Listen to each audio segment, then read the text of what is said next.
Anlaşıldı abi, anlaşıldı.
Olay yerine olacak 10 Şehvan Altınlar'ın kurtarma ekipleri çalışmalarına başlamıştır.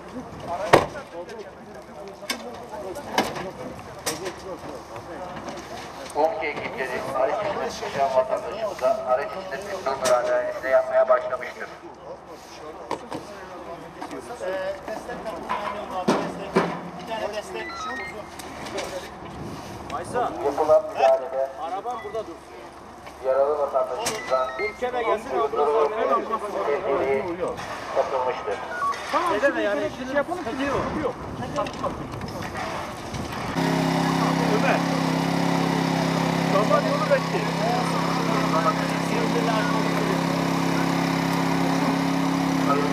Sen nereden bakarsın? Neden oradan bak? Sen gel biraz zoom yap, çek.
Orayı fark etmiyorsun. Ekiyorsun. Başka bir yer.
Evet hocam, öncelikle sizi tanıyabilir miyiz? Van Afet Arama Kurtarma Birlik Müdürü Sadi Ekim. Sadi hocam, malumunuz geçmişte Van bir depremden geçti. 7.2'lik bir deprem şeyi yaşadık.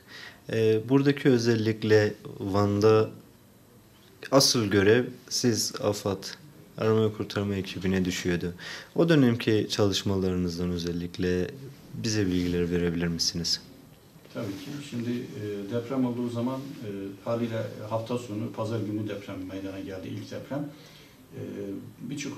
Bütün personelimiz dışarıdaydı. Nöbetçi olan hazır kıta ekibimizin haricindeki tüm arkadaşlar kendi evlerinde, dışarıda bir yerlerde zaman geçiriyordu. Deprem olur olmaz tabii öncelikle kurumdan bir haber gelmesini beklemeden tüm personel kurumda toplanmaya başladık ama o zaman tabii ki depremden kaynaklı bir trafik karmaşası, bir belirsizlik vesaireden dolayı ortalık çok karışıktı. Şehir içinden kuruma gelmek bile minimum 1 saati buldu. Burada toplanmak gerçekten çok zaman aldı. Toplandıktan sonra tabii ki biz de aynı zamanda hem afetzedeydik hem de müdahale ekibinde yer alıyorduk. Bir yandan aile fertlerimizle ilgilenirken diğer taraftan yardıma muhtaç afetzedelere yardıma gitmek zorundaydık.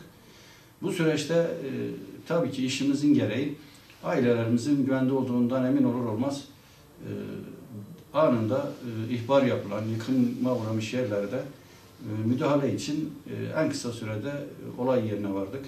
Tabii manzara çok kötü bir durumdaydı.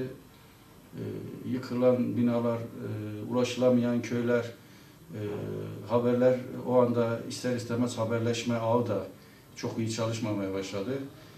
Bilgiler toparlanmaya başladıkça durum daha net ortaya çıkmaya başladı. Tabii 2011'de yaşanan 2 depremin sonucunda 644 vatandaşımızı kaybettik.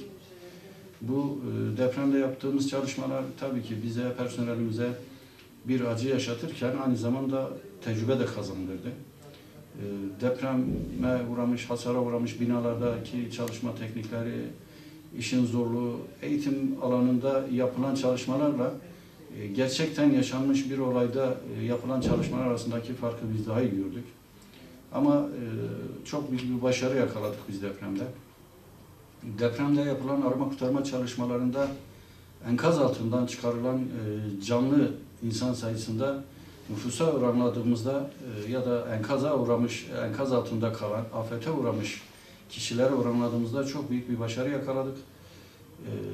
Ciddi anlamda bir vatandaşımızı enkazdan canlı olarak kurtarmayı başardık. Tabii bu sadece Van Arama Kurtarma Birlik Müdürlüğü olarak değil, anında çevre illerden, diğer illerden yardımımıza koşan diğer AFAD personelinin sayesinde oldu. Ama tabii ki Rabbim bir daha yaşatmasın. Bize, personelimize çok ciddi kazanımları oldu. O tarihten sonraki eğitimlerimizde öncelikle deprem öncesi veya afet öncesi hazırlıklara daha fazla önem vermeye başladık. Çünkü bina yaşanan depremlerde depremden dolayı değil de binaların kalitesizliğinden dolayı insanlar hayatını kaybediyor. Biz de başkanlığımızın da başlatmış olduğu bazı projeler kapsamında Afete Hazır Türkiye sloganıyla öncelikle ilimizdeki okullardan başlamak üzere bu zaman içinde STK'lara ve gönüllülere yaymaya çalıştık. Birkaç yıl içinde, yani son 2-3 yıl içinde eğitim verdiğimiz kişi sayısı yaklaşık 230 bin civarında ulaştı. Ki bu Türkiye genelinde eğitim veren illere baktığımızda Türkiye'de 3. sıradayız şu anda. Bu süreçten sonra personelimizde bir tecrübe olayı, yaşanan olaylarda, sonraki afetlerde, sonraki müdahalelerde daha fazla kendini göstermeye başladı. Daha bir ciddiyet kazanmaya başladı. Ama şu bir gerçek ki toplum olarak afetlere karşı hazırlıklı olmalıyız ve afetlerle yaşamayı öğrenmek zorundayız. Konuyla ilgili son olarak eklemek istedikleriniz. Bugün 7 yılı geride bıraktık. Evet. Ölü ve yaralılarımız var ve onların yakınları var. Bunlarla ilgili son olarak eklemek istediğiniz. Tabii ki aradan 7 yıl geçti. İlla ki zaman içinde bazı vatandaşların, işte yaralanan vatandaşların bir kısmı sonradan belki sakat kaldı, belki hasar oluştu vücudunda. Öncelikle o depremde hayatını kaybeden vatandaşlarımıza Allah'tan rahmet diliyorum. Bir daha böyle afetlerin yaşanmaması için veya en az hasarla atlatılabilmesi için öncelikle eğitimin şart olduğunu düşünüyoruz. Bu yüzden biz de kurum olarak üzerimize düşeni yapmaya çalışıyoruz, yapıyoruz. Şu anda da ekiplerimiz yarınki deprem yıl dönümü nedeniyle hazırlıklarını tamamladı. Yarın depremin bir tatbikatını, yapmış olduğumuz çalışmalarla ilgili bir tatbikat yapmayı planlıyoruz. İnşallah bir daha böyle bir afet yaşamayız. İnşallah hocam. Evet.